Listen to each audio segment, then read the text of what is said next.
Elijah Thornton's hands still carried the dirt from his wife's grave when he heard the children screaming at the train station. 7 of them, the oldest clutching the youngest like her life depended on it, and pinned to each of their threadbare coats, paper labels. Troublemaker, defective, wild, mute, strange, worthless, unknown. The townspeople walked past without looking, but Elijah couldn't walk away.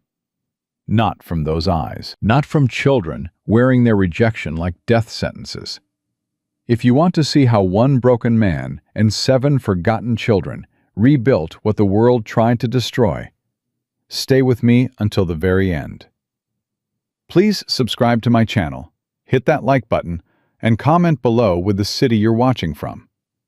I want to see how far this story can reach. The Wyoming wind cut through Elijah Thornton like a blade made of ice and memory. 4 months. That's how long Sarah had been in the ground. 4 months of waking up to silence so heavy it pressed the air from his lungs.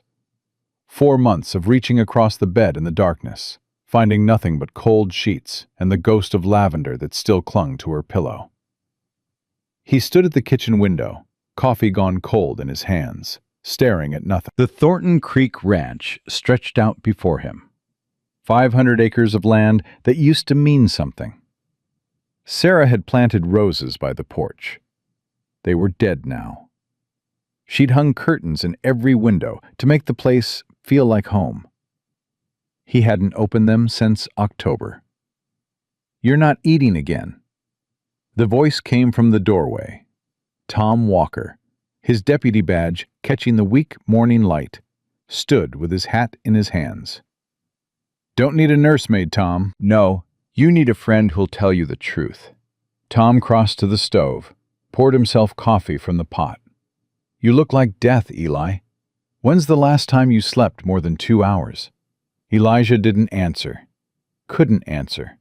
The nightmares came every time he closed his eyes. Sarah's face, pale and sweating with fever. Her hand going limp in his. The sound of the dirt hitting the coffin. And before that, the other nightmares. The ones from the war that never really stopped. "There's a reason I came out here," Tom said carefully. "Orphan trains coming through Elkhorn Crossing today." "So?" "So the Children's Aid Society is looking for families to take them in. Good Christian families, they say." Tom's voice carried something Elijah couldn't quite read.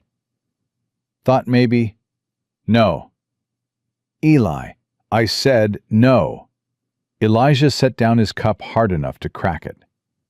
"I can barely keep myself alive, Tom. What in God's name makes you think I could care for a child?" Tom was quiet for a long moment. Then, "Because Sarah would have wanted you to." The name hit like a physical blow. Elijah's hands gripped the edge of the counter, knuckles going white. "Get out." "Eli, I said get out." Tom left without another word, but his boots had barely cleared the porch when Elijah heard it. The distant wail of a train whistle, cutting through the valley like a cry for help. He told himself he wasn't going to go. Told himself it wasn't his business, wasn't his problem. He had enough ghosts already without adding more. But his hands were already reaching for his coat. The ride to Elkhorn Crossing took an hour. Rust, his buckskin gelding, picked his way along the frozen trail with the patience of an old soldier. Elijah kept his head down, his collar up, trying not to think about why he was doing this. The town emerged from the gray afternoon like a wound in the landscape. 30 buildings, maybe 40. A general store, a saloon, a church with a crooked steeple. And the train station, where a crowd had gathered despite the bitter cold. Elijah tied Rust to the post and walked toward the platform. He heard them before he saw them. "Get your hands off me!" A girl's voice, sharp with fury and fear. "Don't you touch her!" The crowd had formed a loose circle, the way people do when they want to watch something, but don't want to get too close. Elijah pushed through, his height giving him advantage, and what he saw made his blood turn to ice. 7 children. The oldest was a girl, maybe 14, with red-brown hair coming loose from its braid and fire in her eyes. She stood with her arms spread wide, shielding the others behind her, like a mother wolf protecting her cubs. A man in a bowler hat. Elijah recognized him as Silas Crenshaw, the richest landowner in the county.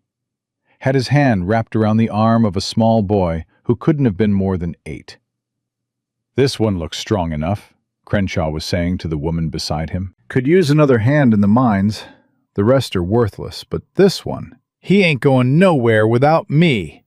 The older girl lunged forward, and Crenshaw backhanded her across the face. She hit the ground hard. The smaller children screamed. And something inside Elijah Thornton, something that had been frozen solid since Sarah died, cracked wide open.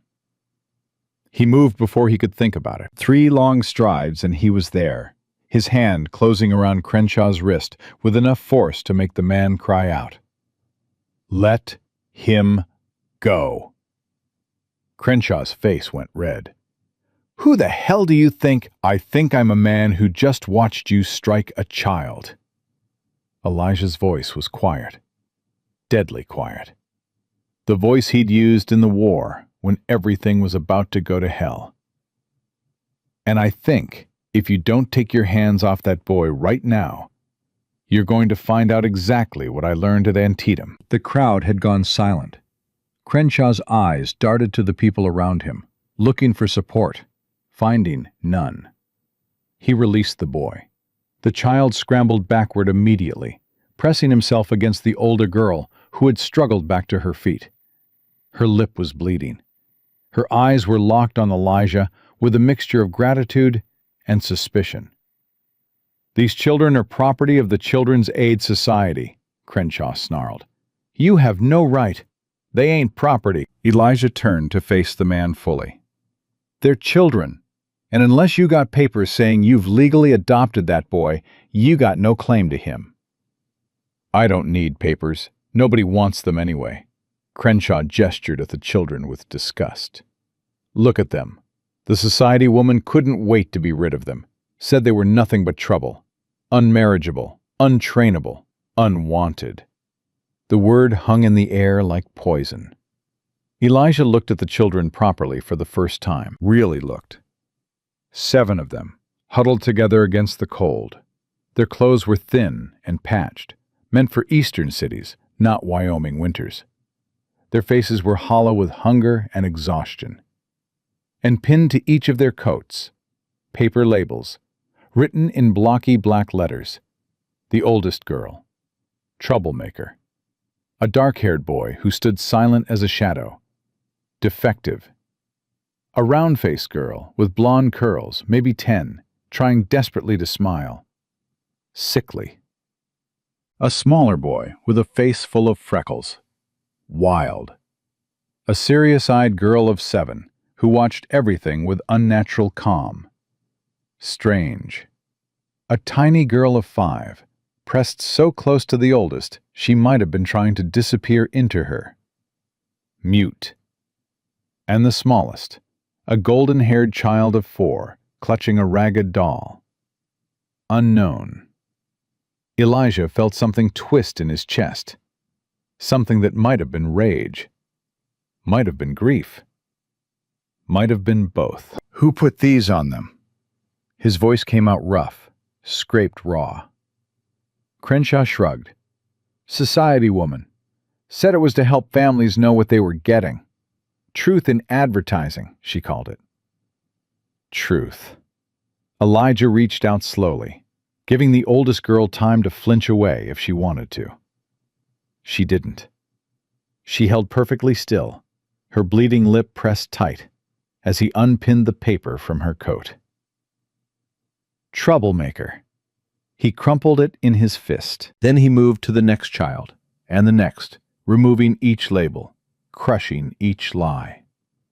Defective, sickly, wild, strange, mute, unknown. When he was done, he let the papers fall to the platform. The wind caught them, scattered them like dead leaves.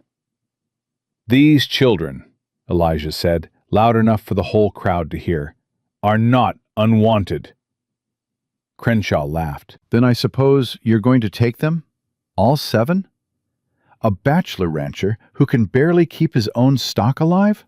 That's exactly what I'm going to do." The words came out before Elijah could stop them, before he could think about what he was saying, what he was promising. But the moment they left his lips, he knew they were true. The crowd erupted in murmurs. The older girls' eyes went wide.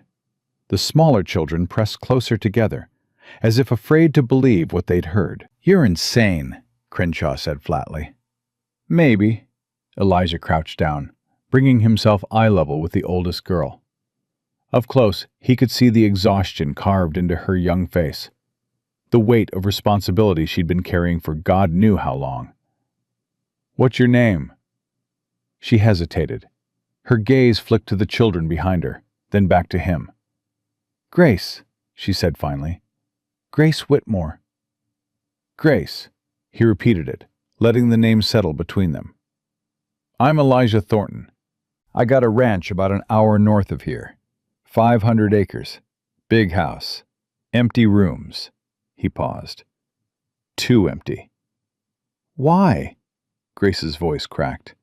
"Why would you take us? You don't know us. You don't know what they say about us.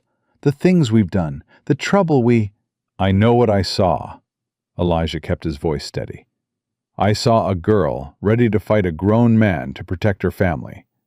I saw children who've been told they're worthless by people who never bothered to look past a piece of paper." He straightened.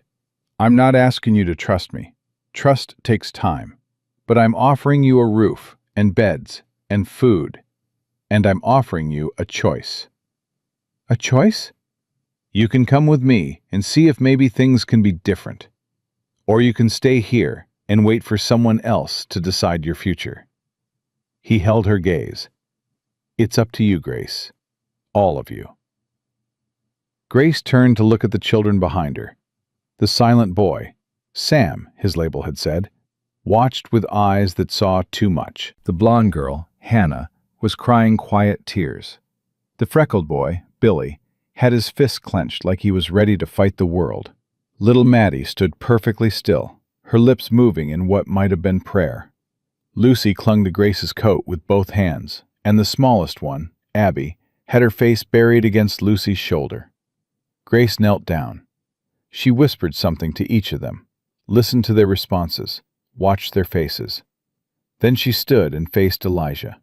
"If you hurt any of them," she said quietly, "I will kill you in your sleep." It wasn't a threat. It was a promise. "Fair enough," Elijah said. The ride back to the ranch was the longest hour of Elijah's life. He'd borrowed a wagon from Clara Henderson at the general store, loading it with blankets and what supplies he could gather on short notice. The children huddled together in the back, wrapped in wool, their breath fogging in the frozen air. Grace sat at the front with him, her back straight as a board, her eyes fixed on the trail ahead. She hadn't spoken since they'd left town. "The boy who doesn't talk," Elijah said finally. "Sam, he mute like the little one?" "No." Grace's voice was clipped. "He can talk. He just chooses not to."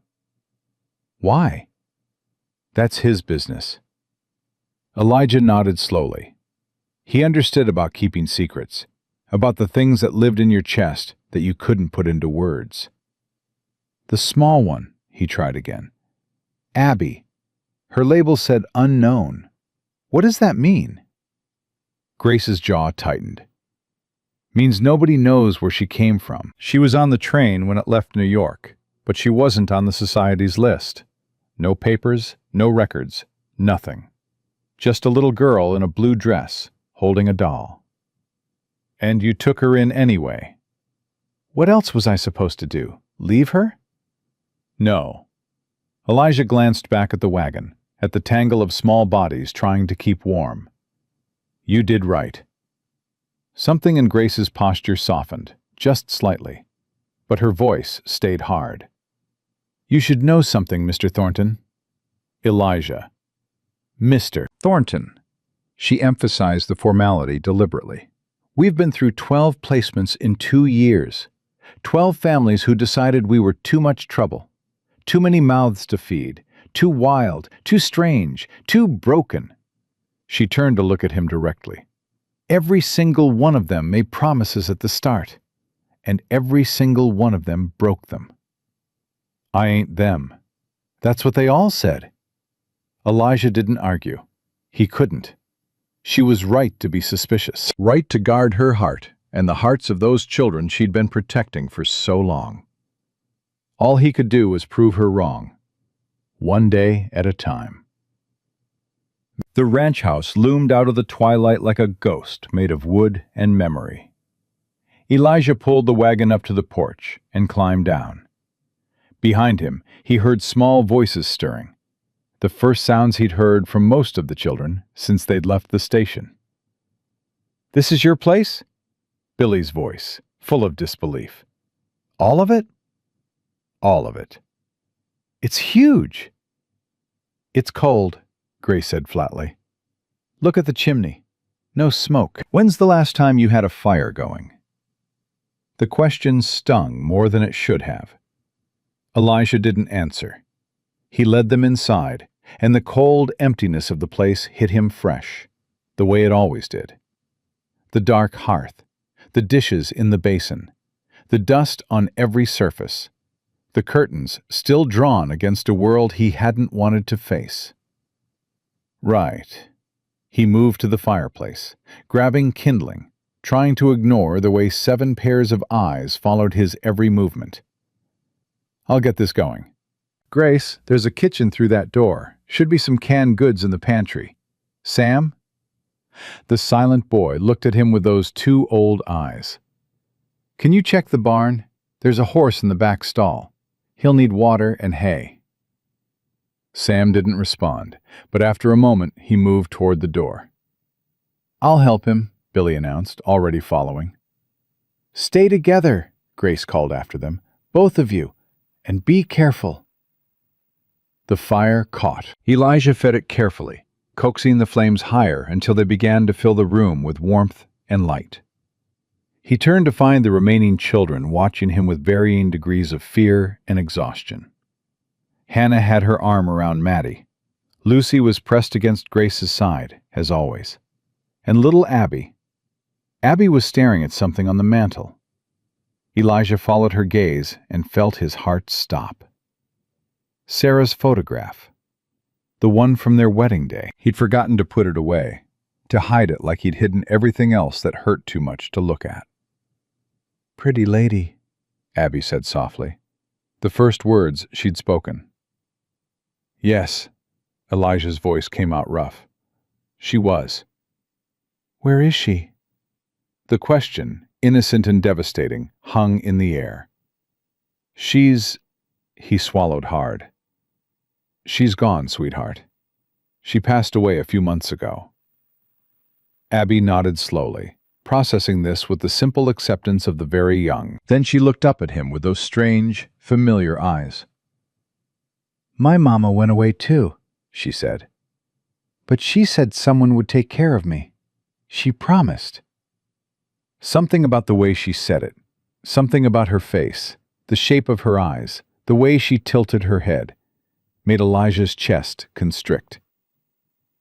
"Abby," he said carefully, "do you remember your mama's name?" The little girl shook her head. "She just called herself Mama. But she had a picture, like that one." She pointed at Sarah's photograph, a picture of a lady who looked just like her. "She said it was her sister, said her sister would find me someday." The room went very still. Grace was staring at him, at Abby, back at him. "Mr. Thornton," she said slowly, "your wife, did she have a sister?" Elijah couldn't breathe, couldn't think, could only stare at the small golden-haired child who looked so much like Sarah it made his whole body ache. "Yes," he heard himself say.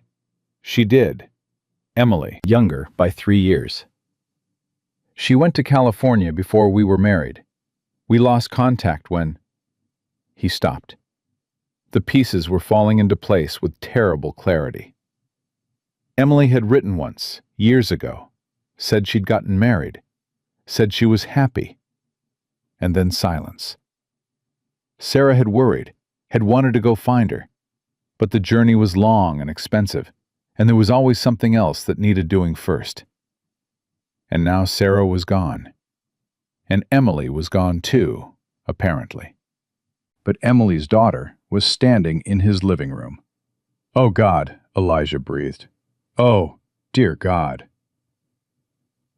The next few hours passed in a blur of activity. Food was made. Simple beans and cornbread, all Elijah could manage with 7 hungry mouths to feed. Beds were assigned. The 3 older children in what used to be the spare room, the 4 younger ones in Sarah's sewing room, which still smelled faintly of lavender and thread. Grace oversaw everything with military precision. She made sure each child ate, washed their face, changed into one of the clean nightshirts Clara Henderson had pressed into Elijah's hands before he left town. She checked the blankets on every bed, the windows, the doors, and all the while, her eyes kept returning to Abby. "You really think she's your wife's niece?" Grace asked when the younger children had finally settled. They stood in the hallway, voices low. Sam had returned from the barn and was sitting in the kitchen with Billy, neither of them speaking, but somehow communicating in the way only children could. "I think," Elijah ran a hand through his hair, "I think there's too much coincidence for it not to mean something. The way she looks, what she said about her mother having a sister. The age would be right if Emily had a child right after we lost contact." "That doesn't make sense." Grace's brow furrowed. "If this Emily knew she had a sister in Wyoming, why didn't she send Abby here directly? Why put her on an orphan train with no papers, no identification? Maybe she couldn't. Maybe she was sick or in trouble. Maybe she thought putting Abby on the train was the only way to keep her safe." "Safe from what?" Elijah didn't have an answer. "We need to find out," Grace said.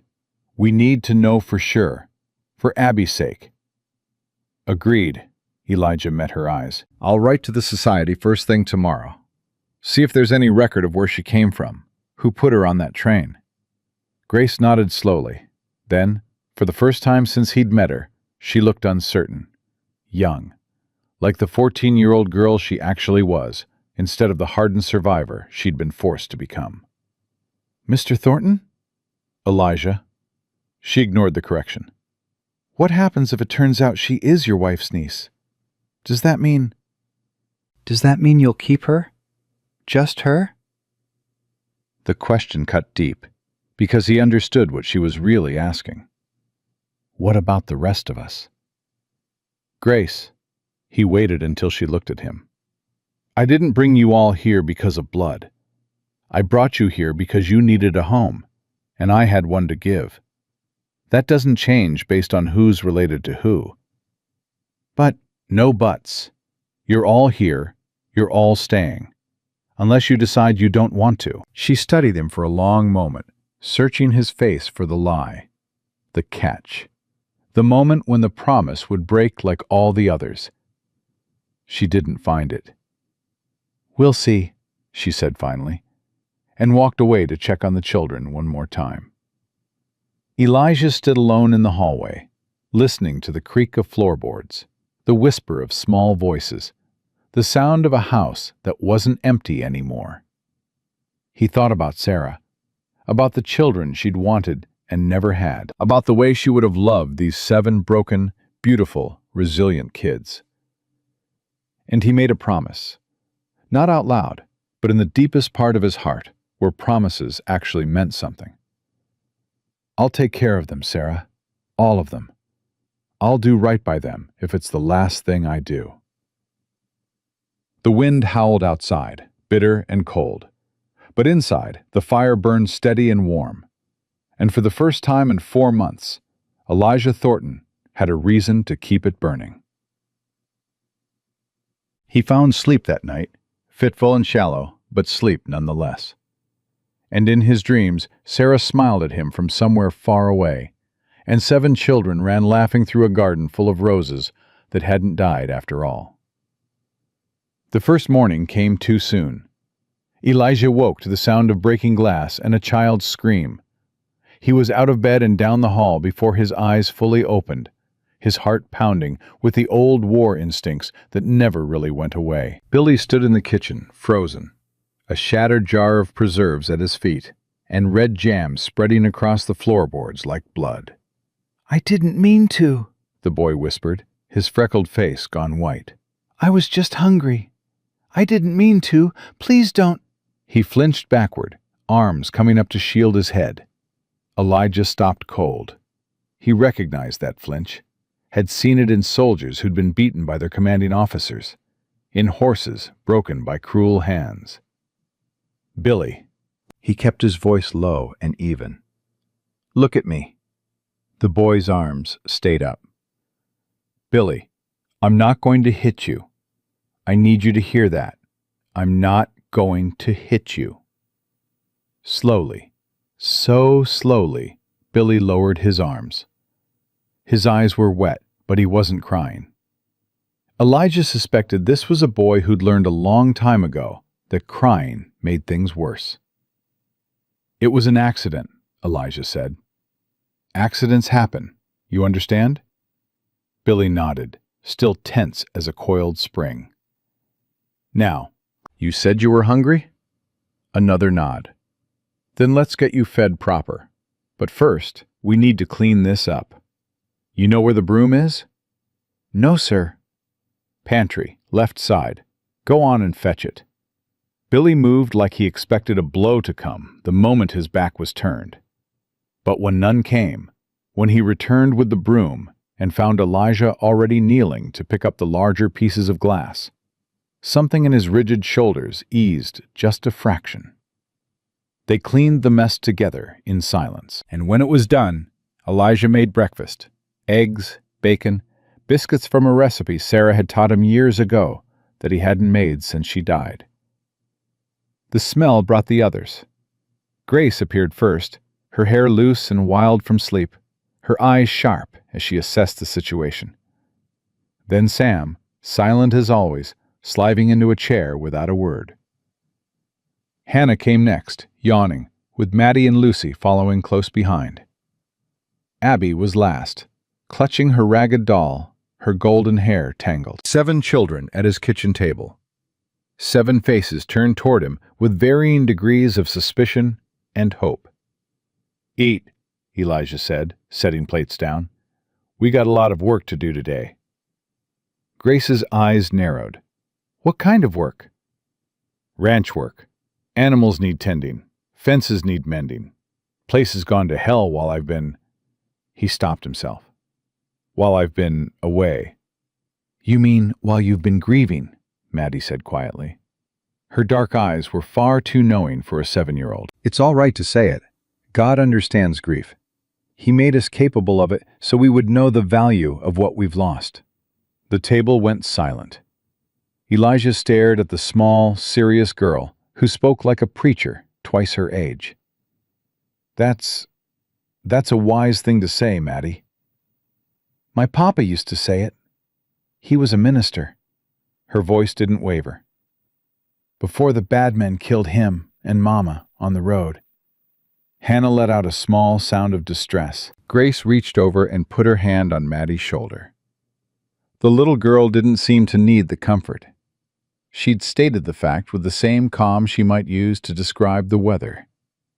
But she accepted it anyway.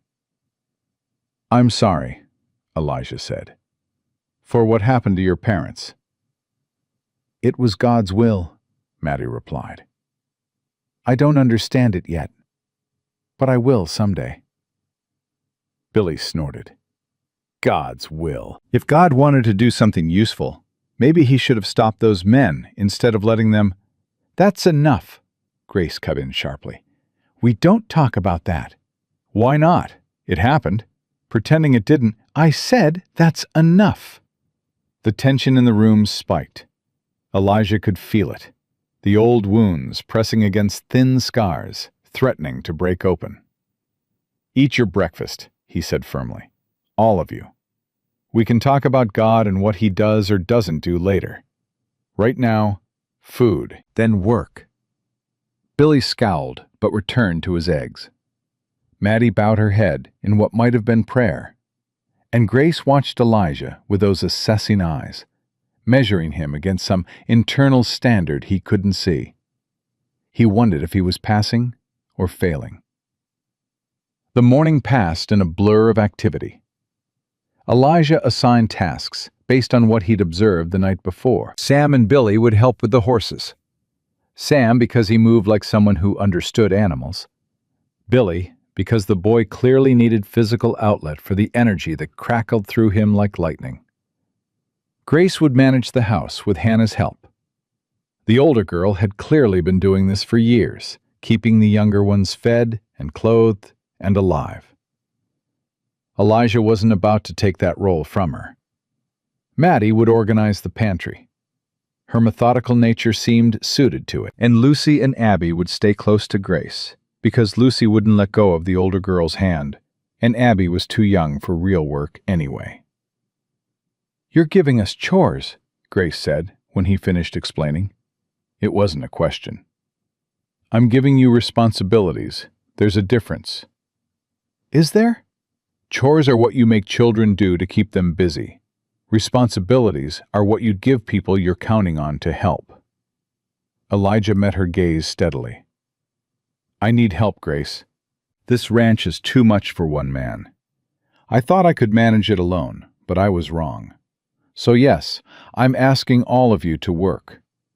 But I'm not asking you to do anything I won't do myself.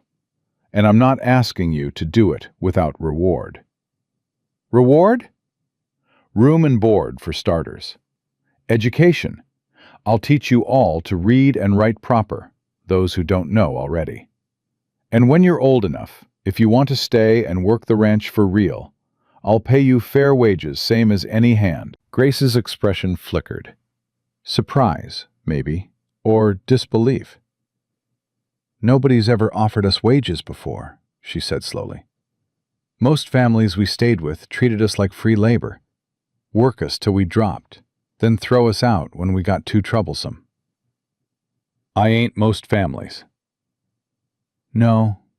She studied him for a long moment. "I'm starting to see that." She turned and headed for the kitchen, calling for Hannah to follow.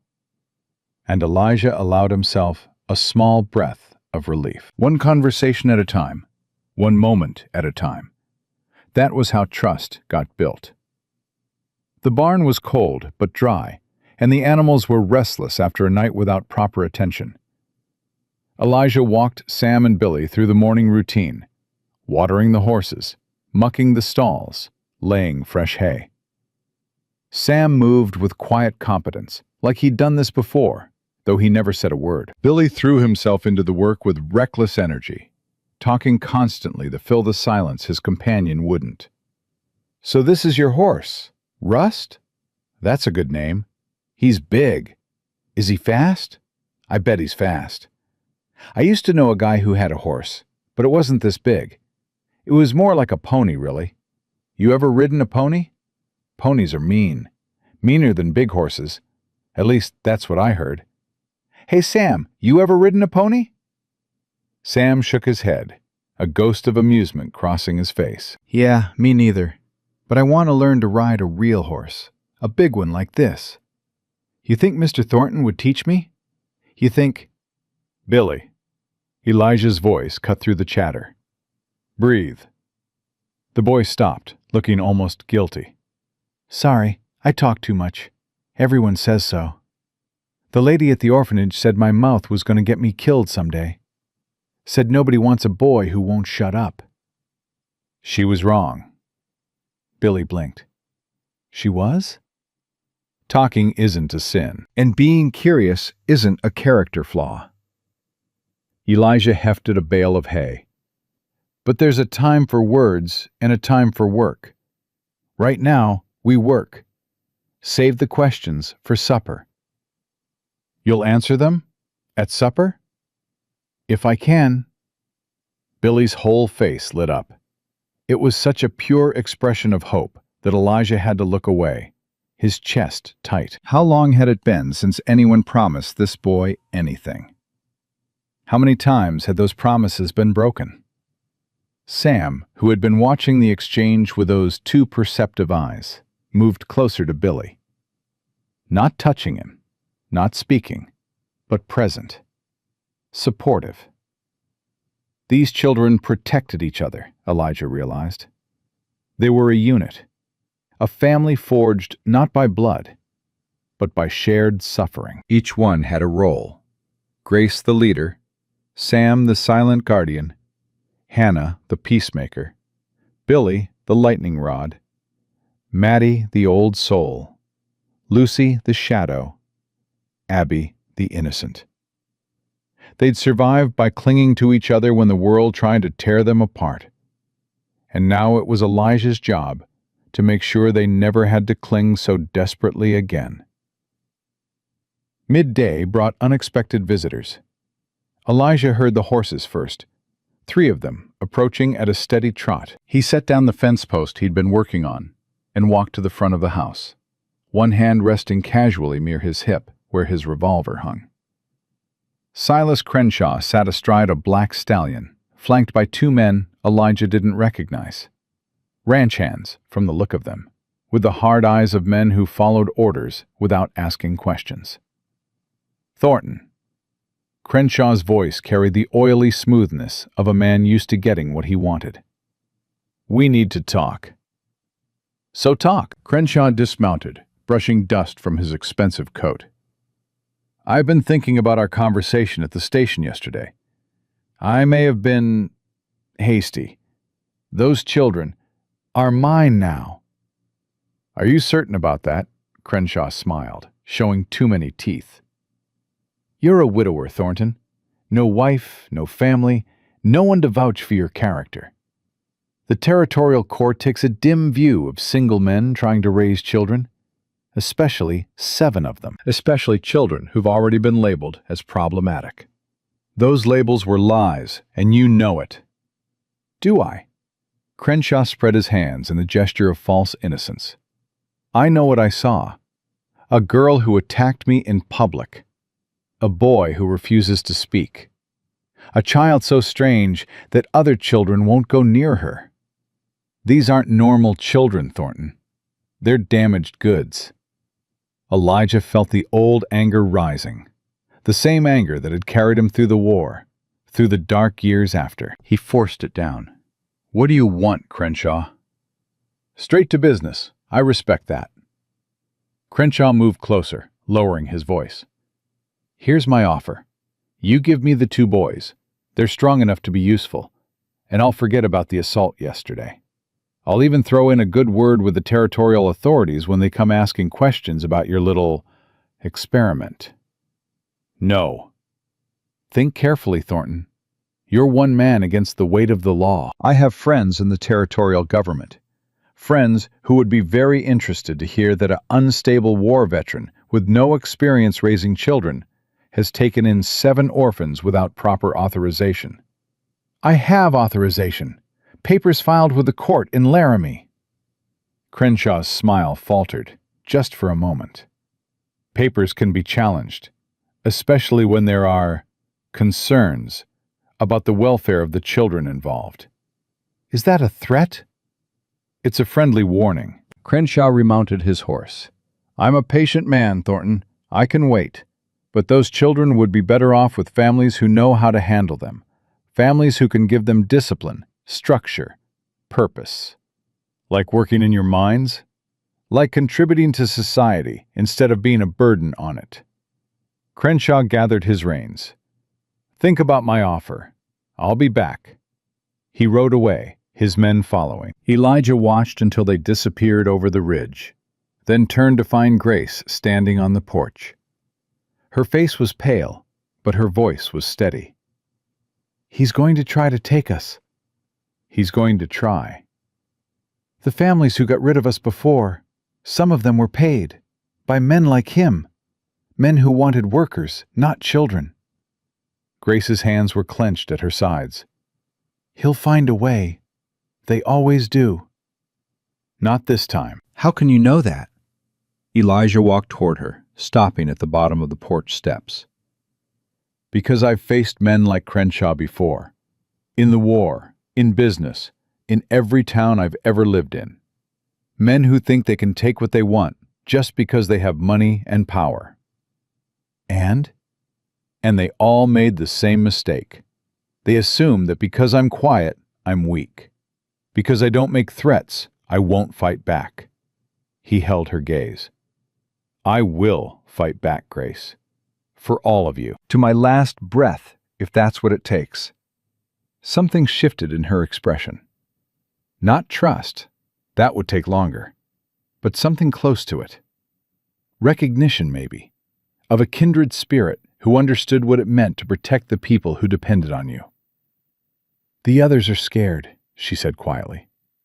Lucy heard the horses and started crying. Abby's hiding under the bed. Even Sam looks worried, and he never looks worried. Gather them up. All of them. We're going to have a family meeting. The word family hung in the air between them. Grace's eyes widened slightly. Then she nodded and went inside. 7 children sat in the living room, arranged in their usual protective formation. Grace at the center, the others clustered around her like planets orbiting a sun. Elijah stood by the fireplace, feeling the weight of their attention like a physical thing. I'm not going to lie to you, he said. The man who came here today, Crenshaw, he wants to take some of you away, maybe all of you. He thinks because he's rich and powerful, he can do whatever he wants. Billy's jaw tightened. Let him try. You'll do nothing, except stay close to this house and your brothers and sisters. Elijah's voice was firm, but not harsh. This isn't your fight, Billy.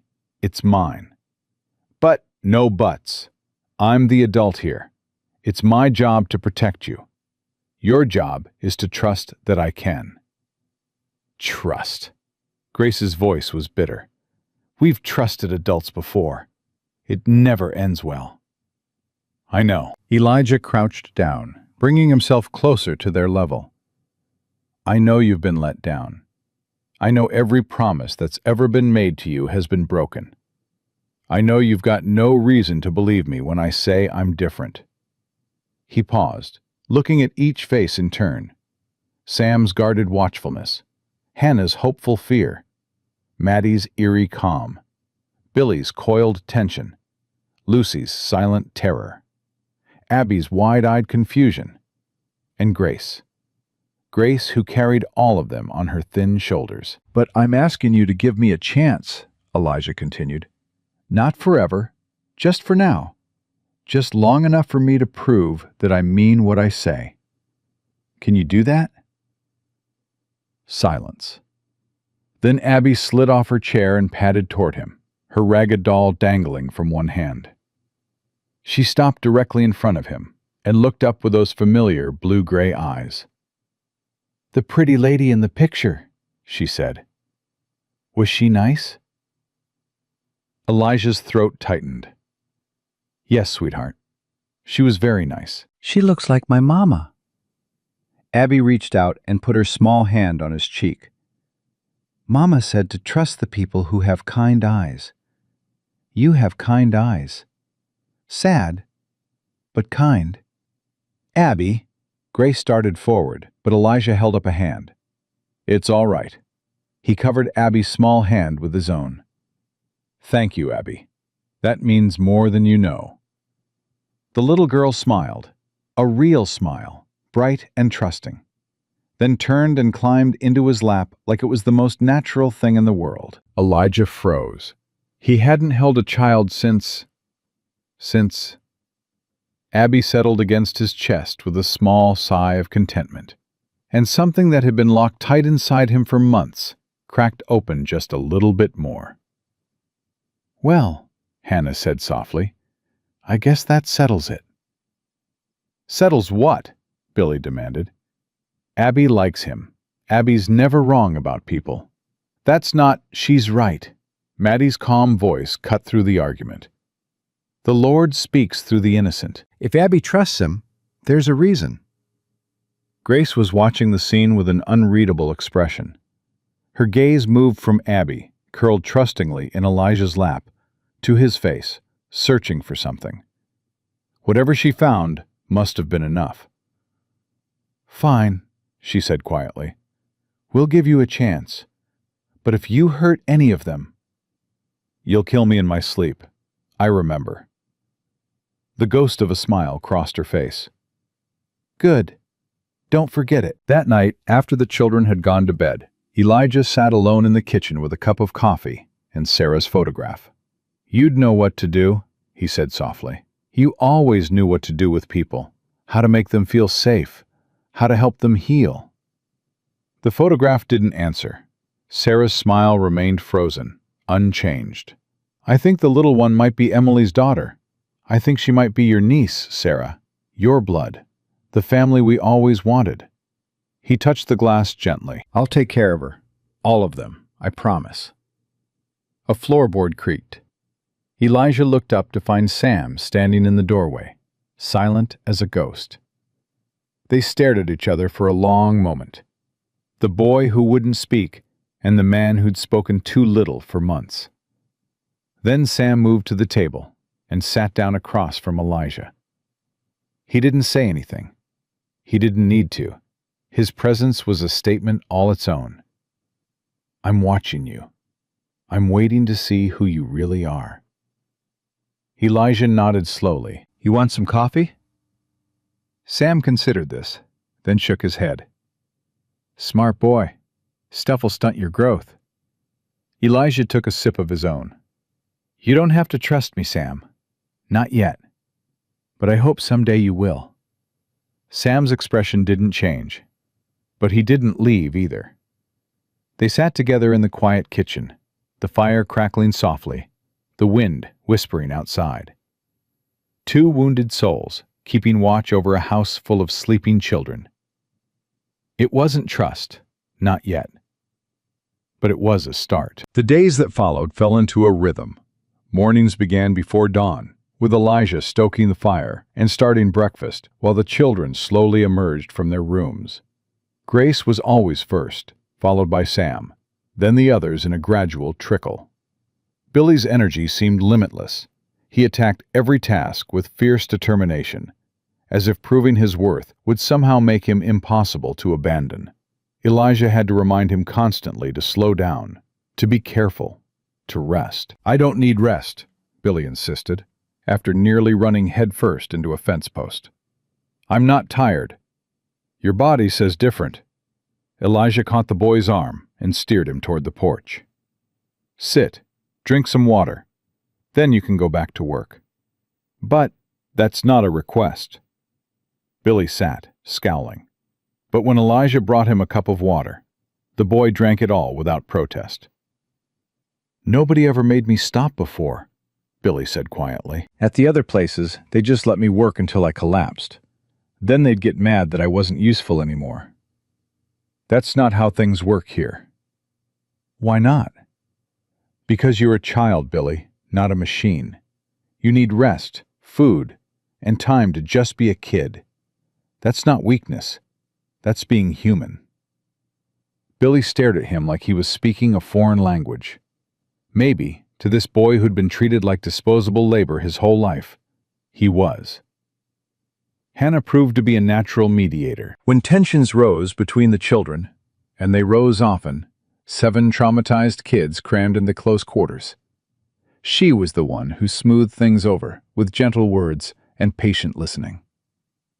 "Maddie doesn't mean to be creepy," Hannah explained to Billy after one particularly tense confrontation. "She just sees the world differently. The things she says about God and fate, that's how she makes sense of what happened to her." "It's weird." "So, you talk constantly and climb everything in sight. That's weird too." "That's not—" Billy stopped, thought about it. "Okay, maybe it's a little weird." We're all a little weird, Billy. That's what makes us family. The word landed differently now than it had before. Family. Not just a group of orphans clinging together for survival, but something more. Something they were building together, piece by piece. Lucy remained the biggest challenge. The 5-year-old hadn't spoken a word since arriving at the ranch. She clung to Grace like a shadow, her eyes tracking every movement, every sound, with constant vigilance. Elijah tried to coax her out of her shell, offering treats, speaking gently, keeping his distance when she seemed overwhelmed. Nothing worked. Lucy watched him with those huge gray eyes and remained stubbornly silent. "She spoke before," Grace told him one evening, when the younger children were in bed. "Before the orphanage. I remember her talking, singing even. But something happened. I don't know what. By the time I found her, she'd stopped." "Found her?" "She's not my blood sister. None of them are, except—" Grace stopped abruptly. "Except who?" Grace's jaw tightened. "It doesn't matter. What matters is Lucy. She needs help I can't give her. Professional help. A doctor who specializes in children like her." "There's a doctor in Laramie. I'll take her there as soon as the weather clears." Grace looked at him sharply. "You'd do that? It would cost money. Time away from the ranch." "She's my responsibility now. All of you are. Whatever you need, I'll find a way to provide it." Something in Grace's expression shifted, a crack in the armor she'd built around herself. "Why?" she whispered. "Why do you care so much? You didn't ask for this. We were strangers a week ago." "Burdens dropped on your doorstep by a world that didn't want us." Elijah was quiet for a moment, gathering his thoughts. "When I was young," he said finally, "there was a man in my town. Mean as a snake, everyone said. Never smiled, never talked to anyone. Kids used to dare each other to run past his house." "What happened to him?" "He died, and when they cleaned out his place, they found journals, hundreds of them, full of poetry and drawings and these incredible stories he'd written. Turns out he'd lost his whole family in a fire when he was young. Lost everything. And instead of reaching out for help, he'd just closed off. Let the world think he was mean, because it was easier than admitting he was broken." Elijah met Grace's eyes. "I don't want to be that man. Sarah wouldn't have wanted me to be that man. When I saw you all on that platform, labeled and discarded like you were nothing, I saw a chance to be something different. Someone who opens doors instead of closing them." "That's a nice story," Grace said, but her voice had lost its edge. "It's the truth." She studied him for a long moment. Then, slowly, she nodded. "Maybe it is. Maybe you really are different." A pause. "I hope so. For all our sakes." She went to bed, leaving Elijah alone with the fire and his thoughts. He'd meant every word, but meaning it and doing it were two different things. Tomorrow, Crenshaw would still be out there, scheming. The territorial authorities would still be watching. 100 different things could go wrong. But for tonight, 7 children were sleeping safely under his roof. 7 children who'd started to believe that maybe, just maybe, the world wasn't as cruel as they'd learned to expect. That was worth fighting for. That was worth everything. The letter arrived on the 8th day. Elijah recognized the official seal immediately. Children's Aid Society of New York. His hands trembled slightly as he opened it. "Dear Mr. Thornton, regarding your inquiry about the child known as Abby, our records indicate that a female child matching your description was placed on the westbound orphan train in November of this year. She was brought to our offices by a woman who identified herself as Emily Whitfield, née Thornton, of San Francisco, California.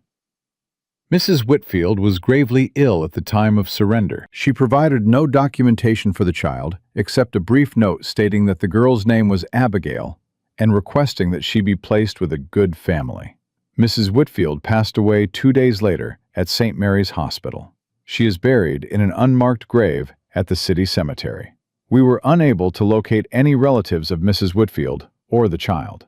The girl was therefore placed in the orphan train program per standard procedure. If you have information regarding the child's family connections, please contact our offices at your earliest convenience. Sincerely, Harold J. Pemberton, Director, Children's Aid Society. Elijah read the letter 3 times. His hands shook harder with each reading. Emily, Sarah's baby sister, the one who'd gone west to find her fortune and found only death. And Abby, little golden-haired Abby, was her daughter, Sarah's niece, the only family he had left in the world. He didn't realize he was crying until a small hand tugged at his sleeve. Abby stood there, looking up at him with concern in her familiar eyes. "Why are you sad?" Elijah knelt down, bringing himself to her level. "I'm not sad, sweetheart. I'm happy." "You're crying." "Sometimes people cry when they're happy, when they find something they thought was lost forever." Abby considered this with the seriousness of the very young. "Like when I found Rosie?" She held up her ragged doll. "I lost her once, on the train, and when I found her again, I cried too." "Yes," Elijah's voice cracked. "Exactly like that." "What did you find?" He looked at this child, this miracle, who had been delivered to him through tragedy and coincidence and something that might have been grace. "You," he said softly. "I found you, Abby. I found family." Abby smiled, that bright, trusting smile that broke his heart and healed it at the same time. "Good. I was hoping you'd find me. Mama said you would." She hugged him then, her small arms wrapping around his neck with surprising strength.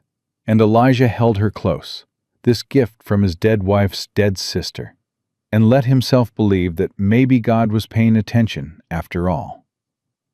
Grace found him still kneeling on the kitchen floor, Abby wrapped in his arms, the letter crumpled in his fist. "What happened?" Her voice was sharp, ready for danger. "What's wrong?" Elijah looked up at her, and whatever she saw in his face made her stop cold. "She's Sarah's niece," he said hoarsely.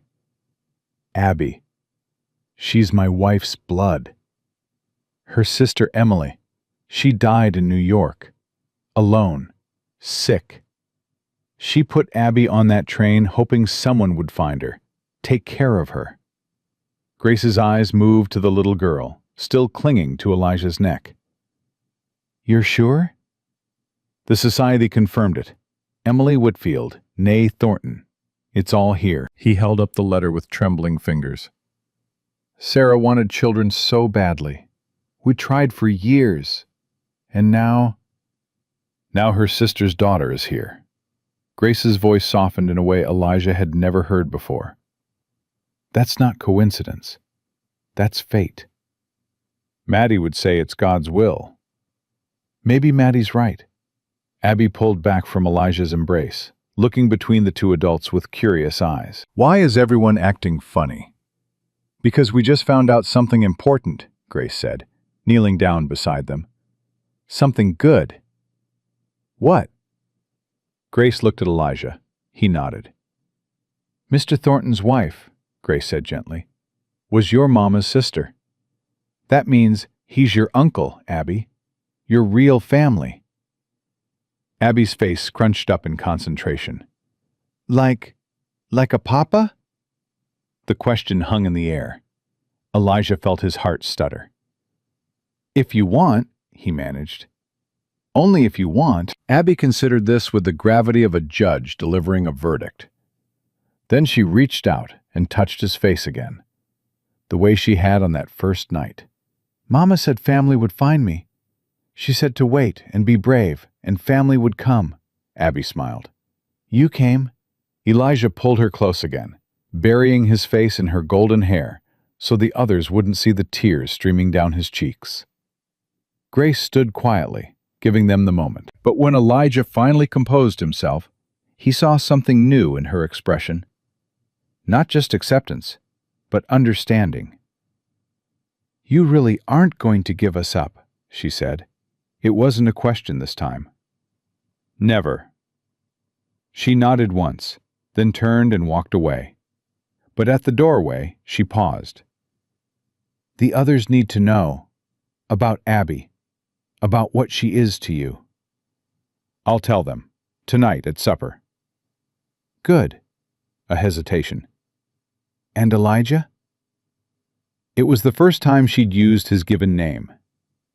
Thank you for not making this about blood, for not choosing her over the rest of us. You're all my children now, Grace. Every single one of you. Blood doesn't make family. Love does. She didn't respond, but as she walked away, Elijah could have sworn he saw her wipe her eyes. The news spread through the household like wildfire. Billy's reaction was immediate and loud. So, Abby's actually related to you? Like, for real? That's incredible. Does that mean she gets to stay forever? Do we all get to stay forever? Are we all related now? We're not related by blood, Elijah said patiently. But we're family. There's a difference. What's the difference? Blood is something you're born with. Family is something you choose. Billy thought about this, his perpetual energy momentarily stilled. So you chose us? All of us? I did. Even me? Even though I'm wild and I talk too much and I break things? Especially you, Billy. The boy's face crumpled. For a moment, Elijah thought he was going to cry. But Billy was too practiced at hiding weakness for that. Instead, he launched himself at Elijah in a fierce hug that nearly knocked them both over. I never got chosen before, Billy whispered into his shirt. Not once. Elijah wrapped his arms around the trembling boy. You're chosen now, and that's not going to change. Hannah and Maddie took the news with quiet acceptance. Hannah smiled her gentle smile and said she'd known all along that Abby was special. Maddie nodded solemnly and announced that the Lord worked in mysterious ways, which surprised no one. Lucy, as always, said nothing. But when Abby toddled over to show her the crumpled letter, not understanding what it said but knowing it was important, Lucy reached out and touched her golden curls with something like wonder. Sam was the last to react. He'd been standing in the corner throughout the conversation, watching with those unreadable eyes. When the others had asked their questions and shared their feelings and settled back into the rhythm of the evening, he moved toward Elijah. They stood face to face in the flickering firelight, man and boy, survivor and survivor. Sam reached into his pocket and pulled out a small object. He held it out to Elijah, palm up. A chess piece, a white knight, carved from bone, worn smooth by years of handling. It was my father's, Sam said. His voice was rusty from disuse, barely above a whisper. But it was the first time Elijah had heard it. Sam? He gave it to me before he died. Told me to give it to someone I trusted. Sam's eyes met Elijah's directly. I trust you. Elijah took the chess piece carefully, feeling the weight of it. Not just the physical weight, but the weight of what it represented. This boy who'd been silent for so long, who'd watched and waited and judged, had finally found something worth breaking his silence for. I'll take care of it, Elijah said. And I'll take care of you, I promise. Sam nodded once. Then, without another word, he turned and walked away. Grace, who had witnessed the exchange from across the room, caught Elijah's eye. She looked as shocked as he felt. He hasn't spoken in 2 years, she said quietly when Sam was out of earshot. Not since... Since what? Grace's jaw tightened. Since he saw his mother killed, right in front of him. He was 10 years old. The horror of it hit Elijah like a physical blow. God. He tried to stop it, tried to save her, but he was too small, too young. Grace's voice was flat, reciting facts to keep the emotion at bay. They found him 3 days later, still sitting beside her body. He hasn't said a word since. Until now. Elijah looked down at the chess piece in his hand. Such a small thing to carry such enormous meaning. "Why me?" he asked. "Why now?" "I don't know." Grace shook her head slowly. "But whatever you're doing, whatever you're giving us that we've never had before, don't stop." "I won't." "Promise me." "I promise." She held his gaze for a long moment, searching for doubt, for hesitation. Finding none, she nodded. "Then maybe we really can be a family. All of us." The peace lasted 3 more days. On the 4th morning, Elijah woke to the sound of horses approaching fast. Too fast for a friendly visit. He was dressed and armed before the riders crested the hill. Crenshaw again, but this time he wasn't alone. 6 men rode with him, including 2 wearing badges. Behind them came a wagon, driven by a severe-looking woman in black. Grace appeared at his side, her face pale but determined. "That's Mrs. Harwick, from the Children's Aid Society. She was on the train with us." She the one who put those labels on you? "Yes." Elijah felt his jaw tighten. "Get the children inside, all of them. Don't let them come out no matter what." "Elijah!" "Now, Grace!" She ran. Elijah walked out to meet the approaching riders, positioning himself between them and the house. His hand rested on his revolver, casual but unmistakable. Crenshaw dismounted with theatrical grace. "Mr. Thornton, I did warn you I'd be back." "You did. I told you not to bother." And yet, here we are. Crenshaw gestured to the badges men. "Deputy Marshal Hawkins and Deputy Marshal Reed, territorial jurisdiction. They're here to conduct an official inspection of your living situation." "On whose authority?" "On the authority of the Children's Aid Society of New York." Mrs. Harwick descended from her wagon, her lips pressed into a thin line of disapproval. "I've received reports that you've taken custody of 7 children without proper authorization. Children who are wards of our organization. I have authorization. Papers filed with the territorial court in Laramie." "Papers filed," Mrs. Harwick sniffed, "are not papers approved. There's a process, Mr. Thornton. Background investigations, character references, home inspections. You've bypassed all of it.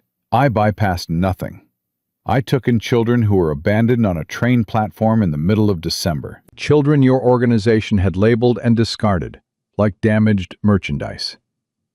Labeled according to behavioral assessments conducted by trained professionals. Labeled with words like defective and unwanted by people who never bothered to learn their names." Elijah's voice rose despite his efforts to control it. "I've seen what those labels do, Mrs. Harwick. I've seen how children carry them like weights around their necks. You didn't assess those children. You condemned them." Mrs. Harwick's face flushed. "How dare you?" "Enough." Deputy Marshal Hawkins stepped forward, his weathered face neutral, but not unkind. "Mr. Thornton, we're not here to take the children. Not yet. We're here to assess the situation. If everything's in order, you've got nothing to worry about. And if it's not? Then we'll have a conversation about next steps." Hawkins met his eyes steadily. "I've got children of my own, Mr. Thornton. I don't take them away from good homes. But I need to see for myself that this is a good home." Elijah studied the man, looking for deceit, finding only duty. He was the kind of lawman who followed the rules because he believed in them, not because he was paid to. "Fine," Elijah said finally. "You can look, but Crenshaw stays outside." Crenshaw sputtered. "Now see here. This is my property. You've got no legal right to be here without my permission, and I'm not giving it." Elijah turned to Hawkins. "That a problem?" The deputy marshal glanced at Crenshaw, then shook his head.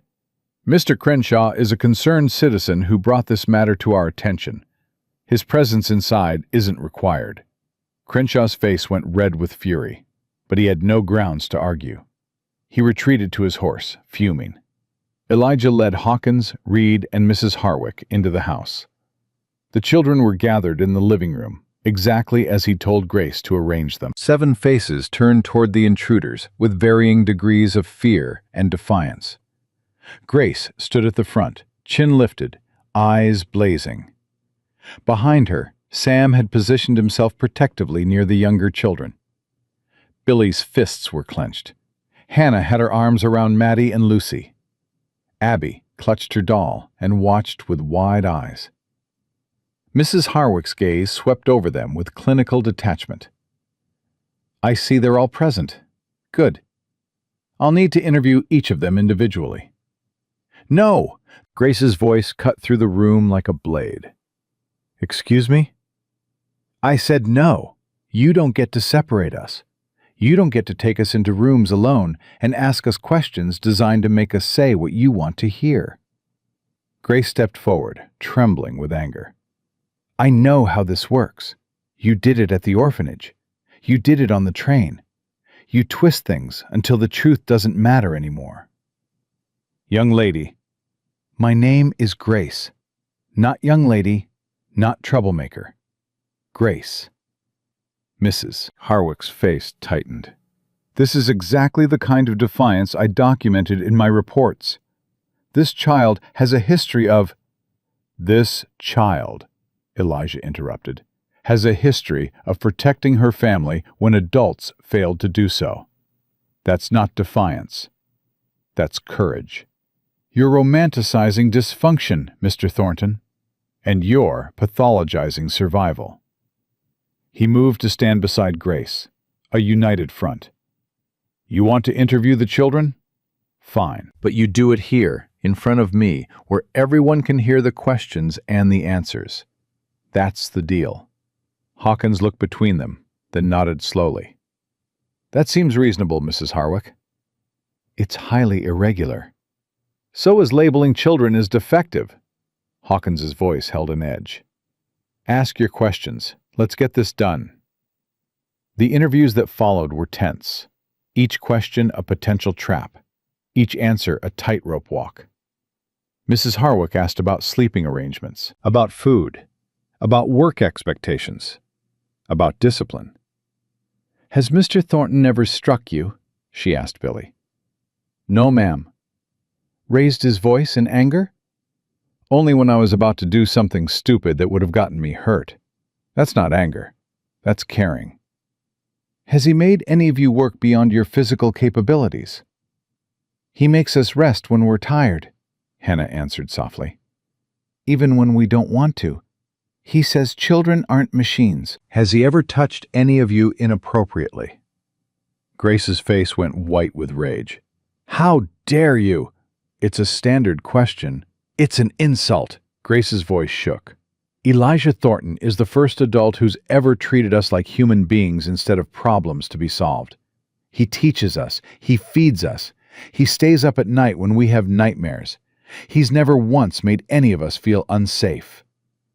The record shows that Mr. Thornton is a war veteran with documented instances of violent behavior. "The war was 15 years ago," Elijah cut in. "And the violence was in service of my country, against enemies who were trying to kill me. I've never raised a hand against a child. Never will. Can you prove that? Can you prove otherwise?" Silence. Hawkins cleared his throat. "I've seen enough, Mrs. Harwick. The children are healthy, well-fed, properly clothed. The house is clean and warm. There's no evidence of abuse or neglect. The paperwork can be sorted out through proper channels. These children don't need to be removed while that happens. Mrs. Harwick's mouth pressed into a hard line. This isn't over, Mr. Thornton. The society has standards, requirements. You may have fooled these deputies with your rustic charm, but the territorial board will want a more thorough investigation. Then investigate. I've got nothing to hide. We'll see about that. She swept out of the house, Deputy Reed following. Hawkins lingered. You've made an enemy, he said quietly. Mrs. Harwick doesn't like being defied, and Crenshaw has friends in high places. I know. Watch your back, and watch those children. Hawkins's gaze moved to the 7 faces still watching from across the room. They're lucky to have you. Not everyone would have done what you did. Not everyone saw what I saw. Hawkins nodded slowly. I'll do what I can on my end. File a favorable report. But you need to get those papers properly approved. The sooner the better. I'll ride to Laramie tomorrow. Good. He tipped his hat. Good luck, Mr. Thornton. Then he was gone. The moment the door closed, Billy let out an explosive breath. I thought they were going to take us. I really thought... They're not taking anyone, Elijah said firmly. Not today. Not ever. You can't promise that, Grace said quietly. You heard her. This isn't over. No, it's not. Elijah looked at each of them in turn. But I meant what I said. I'll fight for you, every single one of you, as long as I have breath in my body. Why? Sam's rusty voice cut through the room. Everyone turned to stare at him. Even Grace looked shocked. Sam, speaking twice in 1 week, was unprecedented. Why what? Elijah asked. Why fight so hard? We're not your blood. We're not your responsibility. You could walk away, live your life in peace. Why don't you? It was the question that had been hanging over them since the beginning. The question none of them had dared to ask so directly. Elijah considered it carefully. Because I spent 4 months after my wife died wanting to follow her, he said finally. 4 months of darkness so complete I couldn't see any reason to keep going.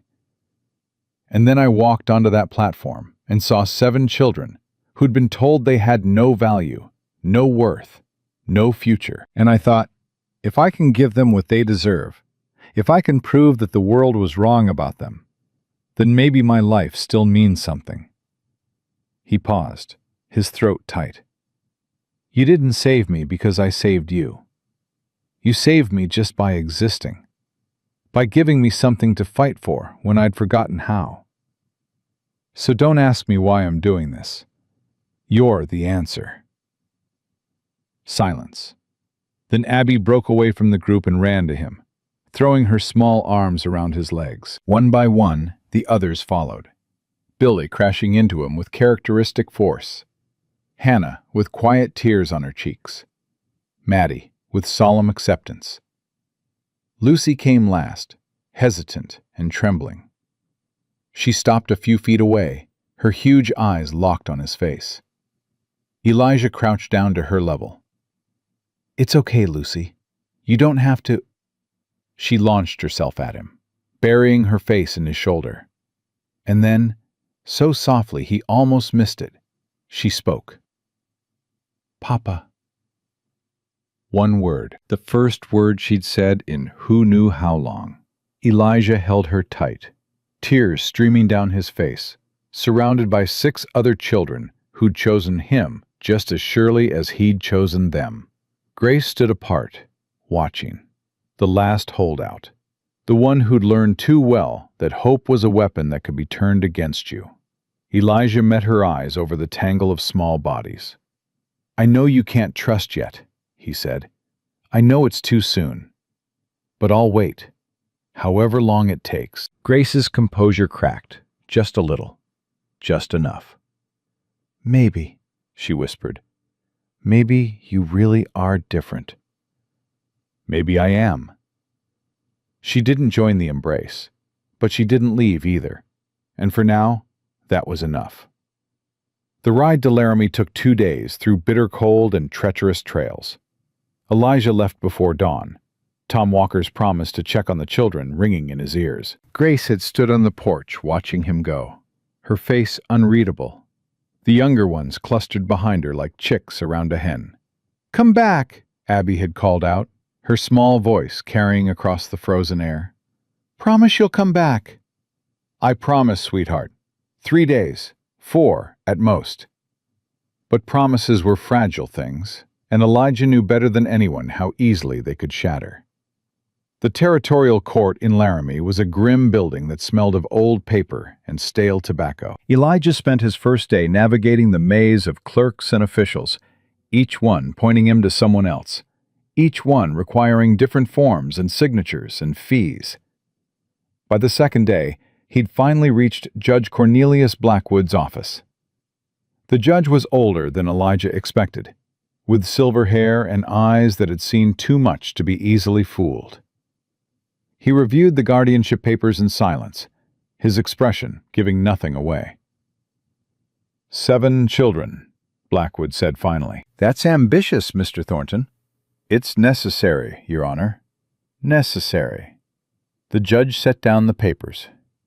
"Mrs. Harwick of the Children's Aid Society has filed a formal objection to your petition. She claims you're unfit to care for these children, that you have a history of violence, that you've bypassed proper procedures." "I served in the war, Your Honor. The violence was in defense of my country. As for procedures, I filed papers the day after I took the children in. I've done everything by the book." "She also claims you've been coaching the children, teaching them what to say to investigators." Elijah felt his jaw tighten. "That's a lie." "Perhaps, but it's a lie that carries weight when it comes from an official representative of a respected organization." Blackwood leaned back in his chair. "I've read Deputy Marshal Hawkins's report. He speaks well of you, says the children are healthy and cared for. But I've also received a letter from Silas Crenshaw. Crenshaw has his own interests in this matter. I'm aware. He wants 2 of the boys for his mining operation. Offered to make a substantial donation to the Territorial Orphan Fund if I ruled in his favor." Elijah's blood ran cold. "You can't." "I can't be bought, Mr. Thornton. That's what I'm telling you." Blackwood's voice hardened. "Crenshaw made a mistake thinking otherwise. I've been a judge for 30 years. I've seen men like him come and go. They always think money can solve everything." "Then you'll approve the guardianship?" "I'll approve it." Blackwood pulled out a seal and pressed it firmly onto the papers. "Conditionally. You have 6 months to prove this arrangement is working. During that time, you'll receive quarterly visits from a court-appointed inspector. If any concerns arise, the matter will be revisited." "I understand." "I hope you do, Mr. Thornton, because those children have already been failed by every adult in their lives. If you fail them too, the consequences won't just be legal. They'll be human." Elijah took the sealed papers with hands that trembled slightly. "I won't fail them, Your Honor." "See that you don't." The ride back felt longer than the ride out, exhaustion and relief warring in Elijah's chest. He pushed Rust as fast as he dared, the sealed papers tucked safely inside his coat, his mind already back at the ranch with his children. His children. When had he started thinking of them that way? When had it stopped being an obligation and become the truest thing he knew? He crested the final ridge as the sun was setting on the 3rd day, expecting to see lamplight glowing in the windows, smoke rising from the chimney. Instead, he saw darkness, and standing in the yard, illuminated by torchlight, was Silas Crenshaw. With him were a dozen men. Some Elijah recognized, ranch hands from Crenshaw's spread. Others were strangers, hard-faced men with guns on their hips and cruelty in their eyes. And in the center of them all, huddled together in the cold, were the children. Grace stood at the front, her lip bleeding, her arms spread wide in the protective stance Elijah had seen on the platform 3 weeks ago. Behind her, the others pressed close, Sam's face a mask of barely controlled rage, Billy trembling with fury, Hannah clutching Maddie and Lucy and Abby like she could shield them with nothing but her body. Elijah's vision went red. He drew his revolver and spurred Rust forward, the horse's hooves thundering across the frozen ground. The men scattered at his approach, but Crenshaw held his position, that oily smile spreading across his face. "Ah, Mr. Thornton. We were just keeping your little family company while we waited for you. Get away from them." Elijah's voice was death itself. Now, there's no need for hostility. We're all civilized men here. I said get away from them." Crenshaw's smile didn't waver. "I'm afraid I can't do that. You see, while you were gone, I received some very interesting information. It seems one of your children, the silent one, Sam, is wanted for questioning in connection with a murder in Kansas City." The world stopped. Elijah looked at Sam. The boy's face had gone white, his composure cracking for the first time since Elijah had known him. "That's a lie," Grace spat. "Is it?" Crenshaw pulled a paper from his coat. "I have here a warrant for the arrest of Samuel James Whitmore, age 12, wanted for questioning in the death of Marcus Whitmore, his father." The silence that followed was absolute. Sam's father. The man Grace had said Sam watched die. The man whose death had stolen Sam's voice. "You're twisting the truth," Elijah said, his gun still trained on Crenshaw. "That boy didn't kill anyone. The warrant says otherwise, and until the matter is settled, I'm authorized to take him into custody." Crenshaw's eyes gleamed with triumph. "Of course, if you were to reconsider my earlier offer, if you were to release the children into my care voluntarily, I might be persuaded to lose this warrant. Accidents happen, after all. Papers get misplaced." "You son of a—" "Careful, Mr. Thornton. There are impressionable young minds present." Elijah's finger tightened on the trigger. It would be so easy. One shot, and Crenshaw would never threaten his family again. But that would make him a murderer, would leave the children without a protector, would prove every terrible thing Mrs. Harwick had said about him. He lowered the gun. Crenshaw's smile widened. "A wise choice. Now, shall we discuss terms?"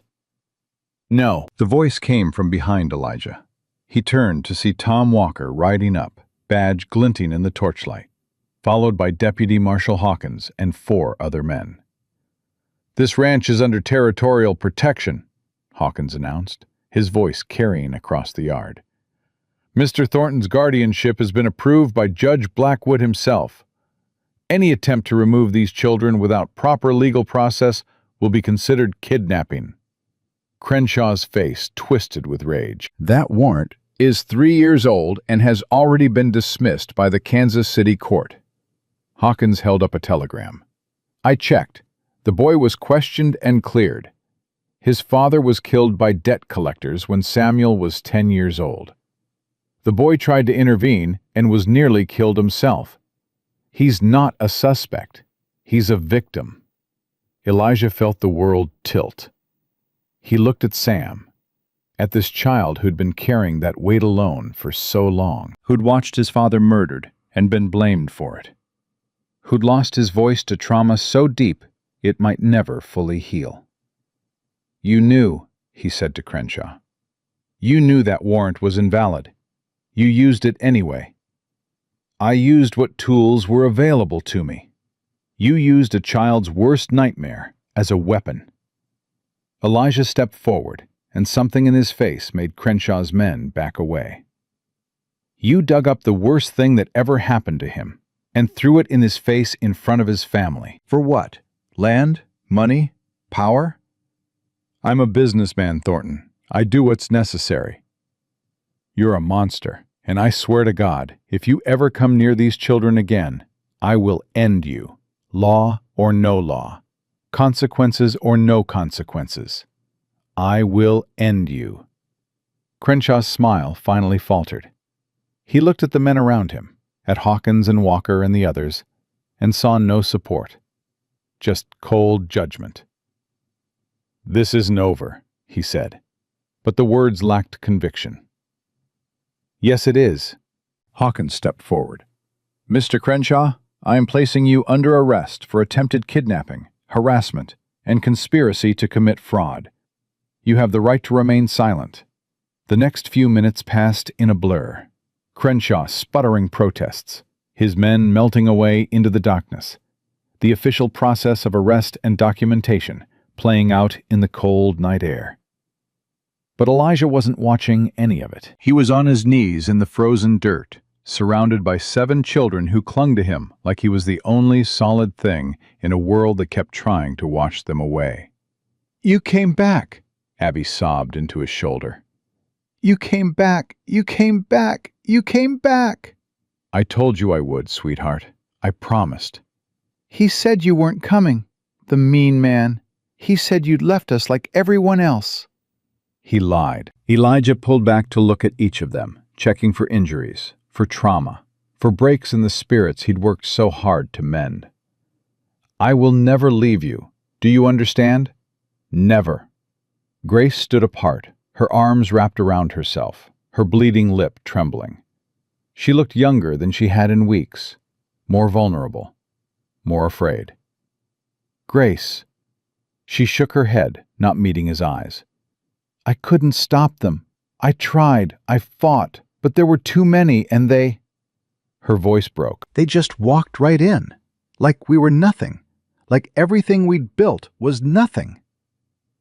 Elijah stood and crossed to her. He took her face in his hands, gentle, despite the rage still burning in his chest. "You protected them. You stood between those men and your family, knowing you couldn't win, and you fought anyway. That's not nothing, Grace. That's everything." "I was so scared.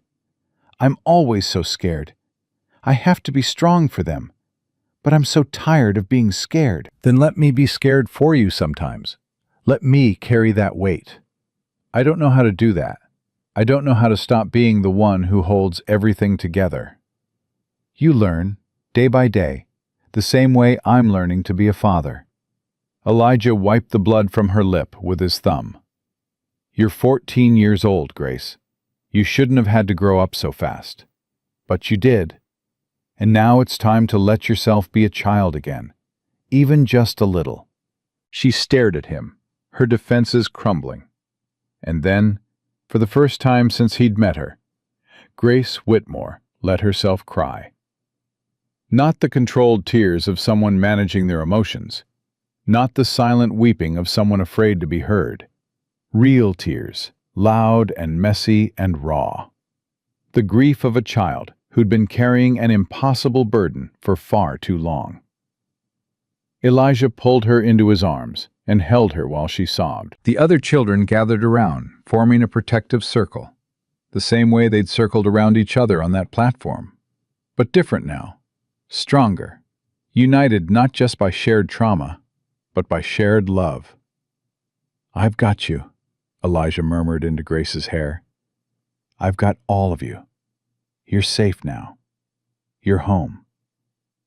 Later, after the lawmen had left and the children had been fed and warmed and tucked into bed, Elijah sat alone in the kitchen with Sam. The boy had been silent since the confrontation. Not the watchful silence of before, but a heavy, wounded silence that filled the room like smoke.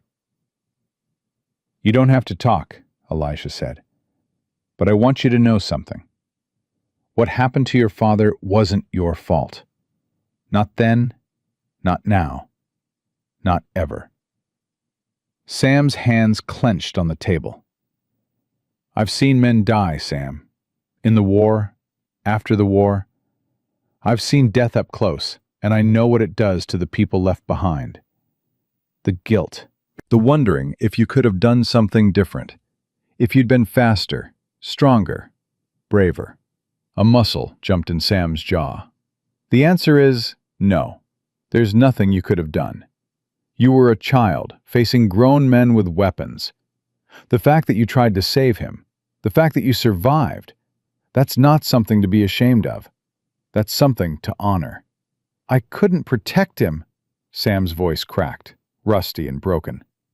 I watched them hurt him, and I couldn't do anything. You were 10 years old. I should have been able to stop them. Sam, Elijah leaned forward. If you'd been able to stop them, you'd be dead. Your father knew that. That's why he wanted you to run. That's why he fought.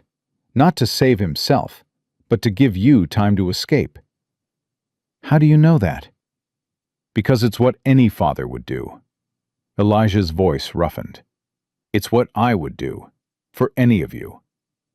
Sam stared at him, the walls behind his eyes beginning to crack. I've been angry for so long, he whispered. At the men who killed him. At myself for being too weak. At God for letting it happen.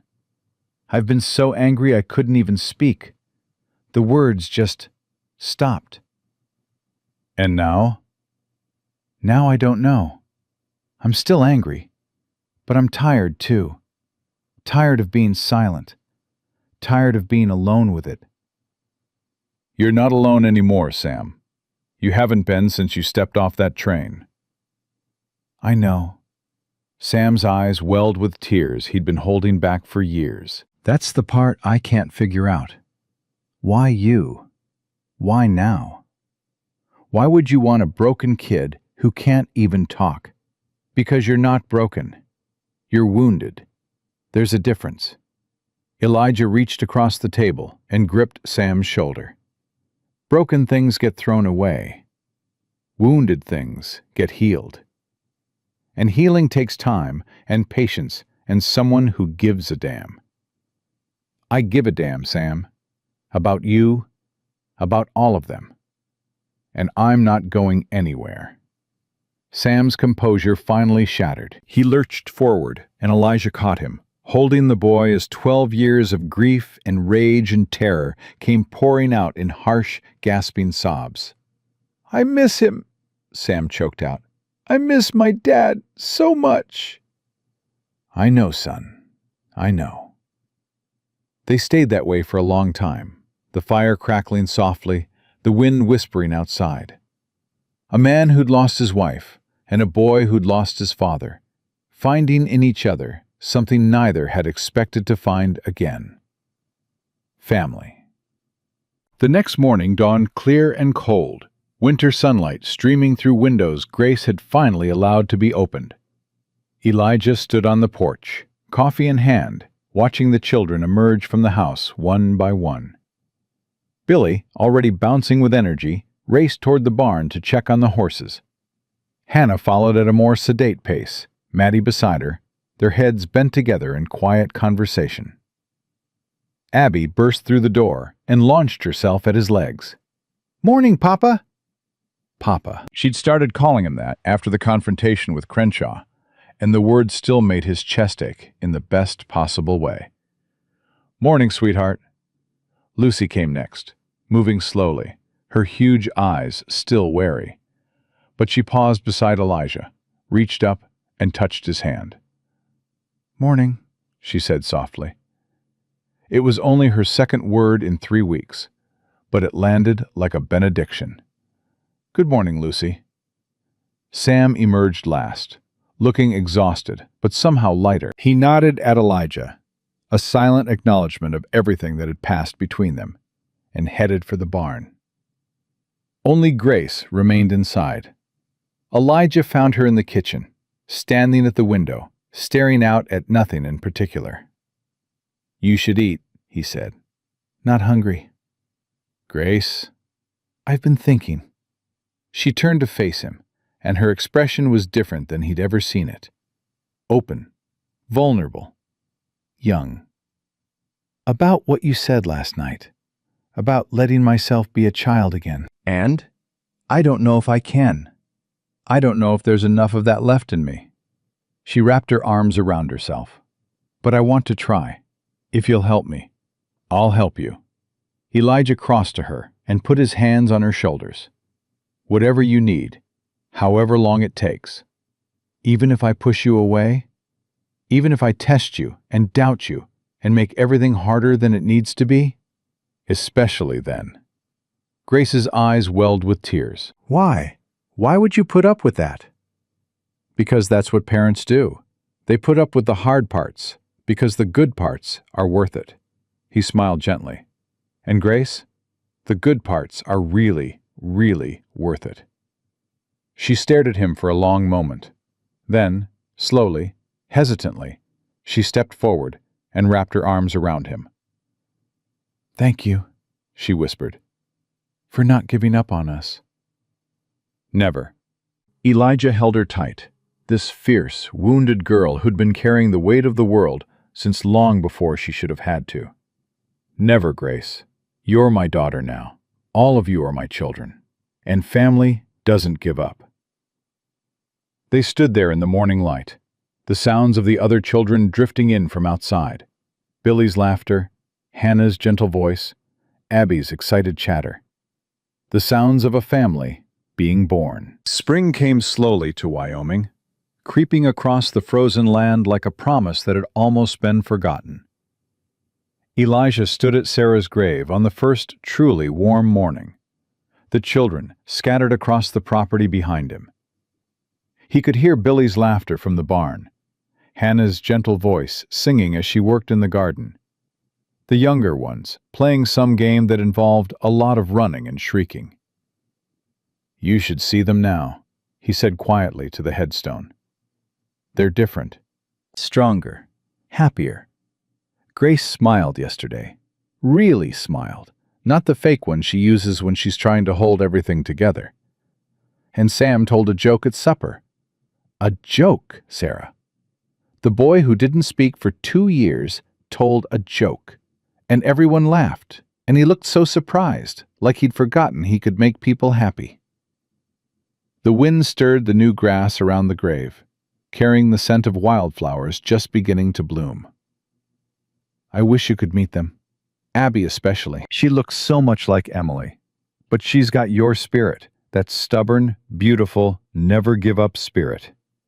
She asked me yesterday if you're watching from heaven. I told her yes. I hope I wasn't lying. He knelt down and touched the cold stone. I'm doing my best, Sarah. I don't know if it's enough. I don't know if I'm the father these children deserve. But I'm trying. Every day, I'm trying. And I think maybe that's what you'd want. Not perfection. Just effort. Just love. Papa? He turned to find Abby standing a few feet away, her golden hair catching the morning light, her ragged doll dangling from one hand. Hey, sweetheart.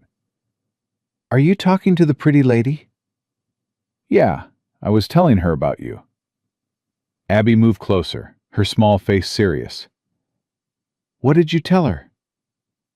That you're brave and kind, and you make me smile every single day. Did she say anything back? Elijah smiled. That ache in his chest that was becoming so familiar.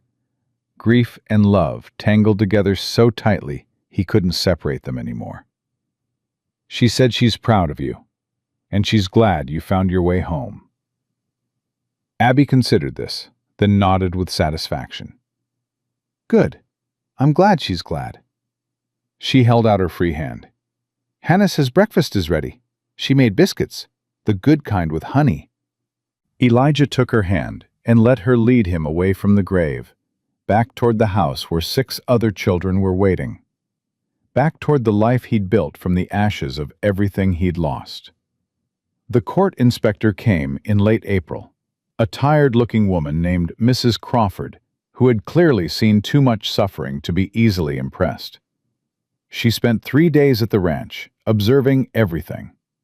Meals, chores, lessons, the way the children interacted with each other and with Elijah. She asked questions, hundreds of them, and took notes in a small leather book that never left her hand. On the evening of the 3rd day, she sat down with Elijah in the kitchen while the children played outside. I've seen a lot of situations like this, Mr. Thornton, she said, her voice neutral. Single men taking in orphans. Sometimes it works. More often, it doesn't. And what's your assessment of this situation, Mrs.? Crawford was quiet for a moment, her pen tapping against her notebook. I've never seen anything quite like what you've built here, she said finally. Those children, they're not just surviving, they're thriving. The older girl, Grace, she actually laughed during my interview. Her file says she hasn't laughed in 3 years. She's learning she doesn't have to carry everything alone. So I observed. Mrs. Crawford closed her notebook. The silent boy spoke to me, voluntarily. He told me about the chess piece he gave you. Said it was the most important thing he owned, and he trusted you with it. Elijah's throat tightened. Sam's come a long way. They all have. The young one who was mute, Lucy, she called you Papa in front of me. Twice. Mrs. Crawford's professional mask slipped, just for a moment, revealing something that might have been wonder. Do you understand how remarkable that is? That child was diagnosed as permanently nonverbal. The trauma was considered irreversible. She just needed to feel safe. She needed more than that, Mr. Thornton. She needed to believe that someone would catch her if she fell. That's not something you can fake. Children know the difference. So what happens now, with the inspection? Mrs. Crawford stood, tucking her notebook into her bag. I'll file my report with Judge Blackwood. I'll recommend that the conditional period be waived and full permanent guardianship be granted immediately. Elijah's heart stuttered. You're serious? I don't joke about children's welfare, Mr. Thornton. She extended her hand, and he shook it. You've done something extraordinary here. I hope you know that. I didn't do anything extraordinary. I just loved them. Yes, Mrs. Crawford smiled, the first real smile he'd seen from her. That's exactly what I mean. The letter from Judge Blackwood arrived 2 weeks later. Elijah read it 3 times before he trusted himself to speak.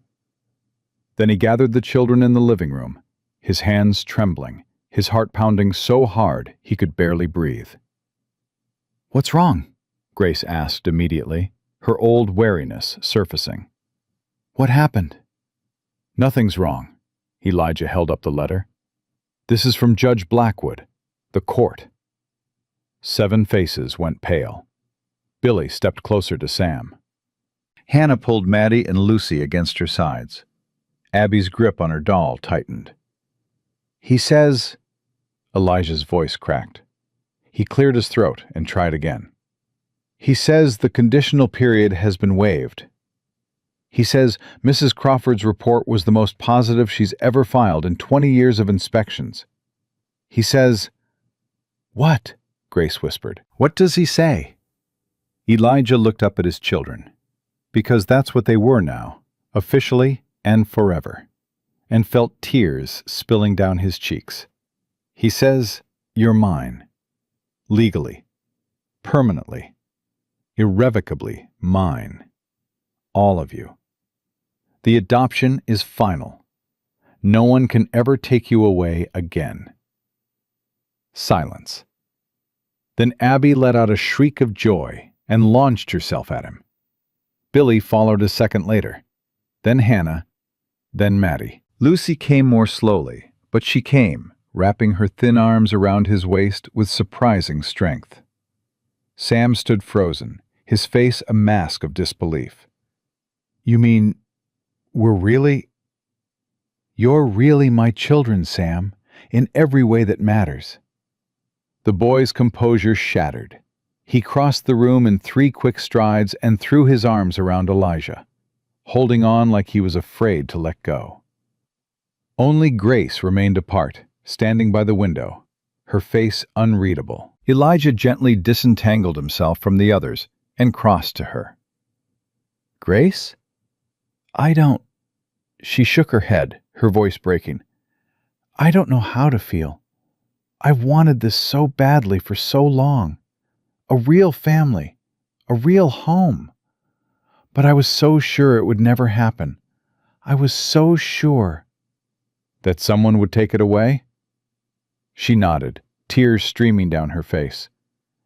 No one's taking anything away, Elijah said firmly. Not now, not ever.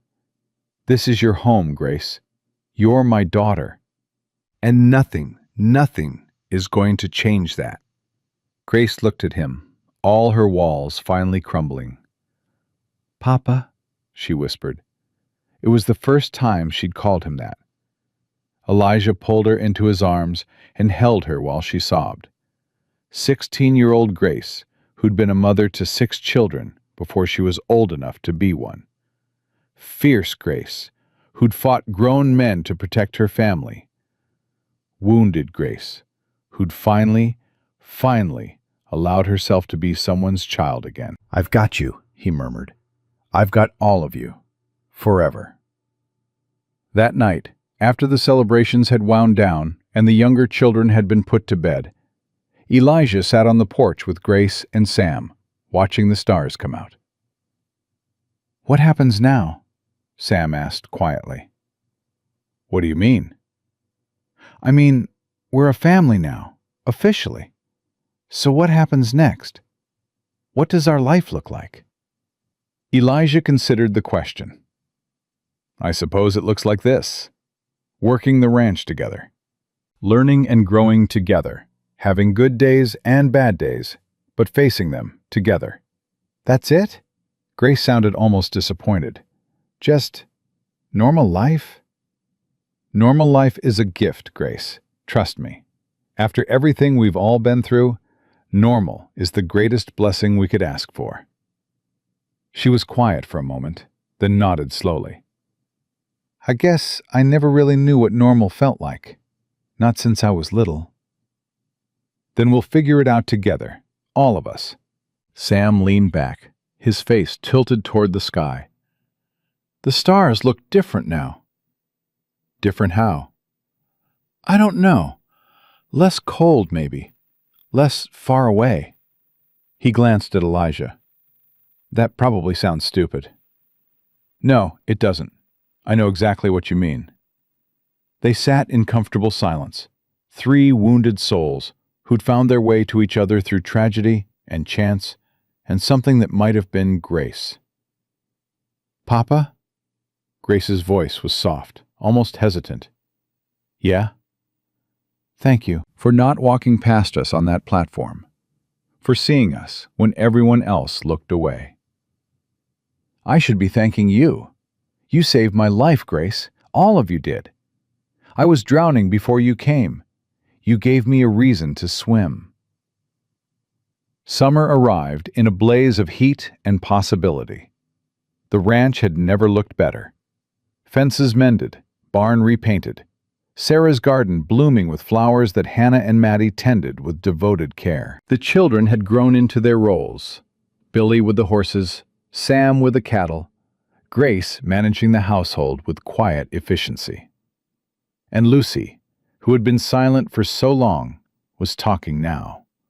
Not constantly, not easily, but talking. Her voice was like a small bird learning to sing, tentative and precious. One evening, as the family gathered for supper, she climbed into Elijah's lap and looked up at him with those huge gray eyes. Papa? Yes, sweetheart? You know what I like best about being here? What's that? Nobody calls us names anymore. Lucy's voice was matter-of-fact, but her eyes held depths of remembered pain. Nobody puts papers on our coats. Nobody looks at us like we're bad. Elijah felt his throat tighten. That's because you're not bad, Lucy. You never were. I know that now. She smiled, a real smile, bright and trusting. You taught me. After supper, the older children took the younger ones outside to catch fireflies, their laughter drifting through the warm evening air. Elijah stayed behind, washing dishes, when Grace appeared beside him. Let me help. You don't have to. I want to. She picked up a towel and began drying the plates he handed her. I've been thinking about what you said, about normal life being a gift. And? You were right. This, all of this, it's everything I ever wanted. A home, a family, people who care about me not because they have to, but because they choose to. She paused. I didn't think places like this existed. They don't. Elijah handed her another plate. Not by themselves. They have to be built. By people who refuse to accept that the world has to be cruel. Is that why you took us in? To prove the world doesn't have to be cruel? Partly. But mostly I took you in because I saw 7 children who deserved better than what they'd been given. And I had better to give. Grace was quiet for a moment, working through something in her mind. Then she said, I want to help other kids, someday. Kids like us, who've been thrown away. I want to show them that it doesn't have to be the end of their story. Elijah looked at her, this fierce, brave girl who'd become his daughter in every way that mattered. That's a good dream, Grace. You think I could do it? I think you could do anything you set your mind to. And I think any child who finds their way to you will be the luckiest kid in the world. Grace's eyes welled with tears, but she was smiling. You really believe that? I really do. She leaned into him, resting her head against his shoulder the way a daughter might rest against her father. And Elijah felt the last broken piece of his heart finally click into place. Fall came with golden leaves and crisp mornings, and the anniversary of the day Elijah had found them on the platform. He woke early, as he always did. But instead of going straight to work, he walked to Sarah's grave.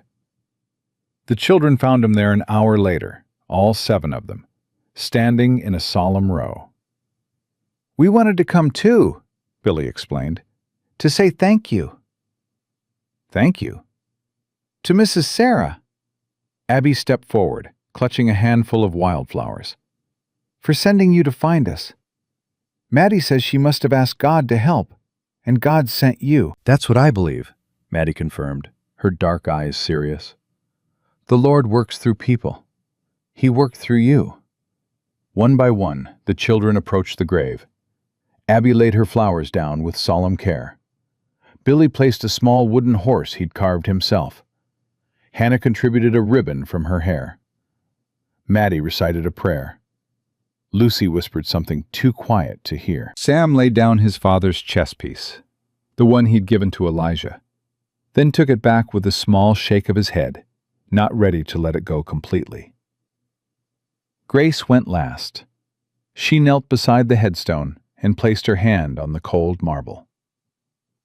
I never met you, she said softly, but I know you must have been something special, because the man you loved, he saved us, all of us.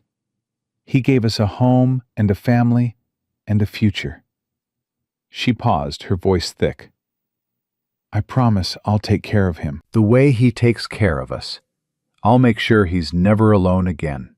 Elijah's vision blurred with tears. When Grace stood, she walked directly to him and took his hand. The other children gathered close, forming a circle around the grave, around Sarah's memory and Elijah's grief, and the family they'd built together from the wreckage of their separate sorrows. We should do this every year, Hannah said. Come here together. Remember. Yes, Elijah agreed, his voice rough. We should. They walked back to the house as a family, the morning sun warming their backs, the future stretching out before them, full of possibility. That evening, Elijah gathered them all in the living room. The fire crackled in the hearth. The curtains, Sarah's curtains, were open for the first time in a year, letting in the golden light of sunset. I want to tell you something, he said. All of you. 7 faces turned toward him, attentive and trusting. A year ago, I was alone in this house, drowning in grief.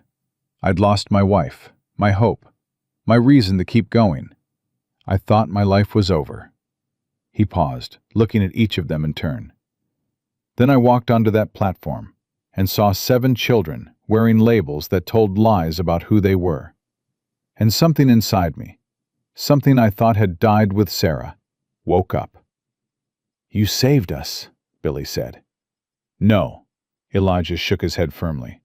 You saved me, every single one of you.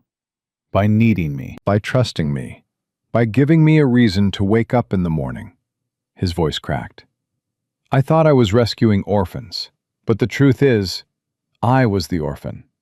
I was the one who was lost, and you found me. Silence fell over the room. Then Abby climbed into his lap, as she always did, and pressed her small hand against his chest.